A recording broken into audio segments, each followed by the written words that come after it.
அன்பான தேவதை தொலைக்காட்சி நேயர்களே, உங்கள் அனைவருக்கும் என்னுடைய கனிவான வணக்கம். நேயர்களே, நாம் நாளும் ஒரு திருக்குறள் என்ற நிகழ்விலே சந்திக்கின்றோம். இன்றைக்கு ஒரு குறள் பார்ப்போமா? நல்குரவு என்ற அதிகாரத்திலிருந்து 1044வது குறளை இன்றைக்கு பார்க்கிறோம். இந்த குறளில் வள்ளுவர் என்ன சொல்லுகிறார் என்று சொன்னால், வறுமை என்று ஒன்று வந்து விட்டால் அது நல்ல குடும்பத்து ஆளா இருந்தா கூட ஒரு நல்ல குடும்பத்தை சேர்ந்தவர்கள், ஆனா வறுமை வந்துருச்சு, அவருடைய வாயிலிருந்து எப்பவும் தவறான சொற்கள் எல்லாம் வராது, தரக்குறைவான சொற்கள் எல்லாம் வராது, இழிவான சொற்கள் எல்லாம் பேச மாட்டாங்க. ஆனா வறுமை என்று வந்த பிறகு அவருடைய வாயிலிருந்து கூட தரக்குறைவான, இழிவான, தரமற்ற சொற்களை பேசக்கூடிய நிலை வந்துவிடும்.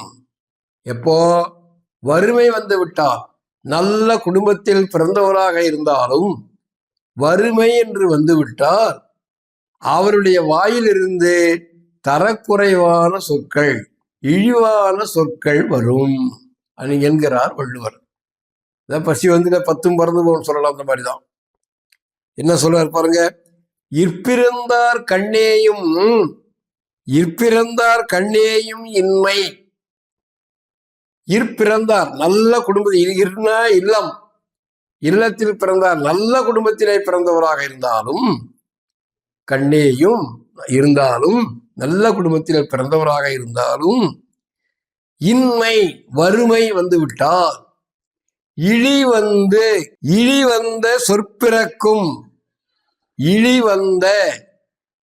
இழிவான சொற்கள் அவர் வாயிலிருந்து பிறக்கும். அதாவது மட்டமான சொற்களை கூட பேச வேண்டிய சூழ்நிலை வந்துவிடும்.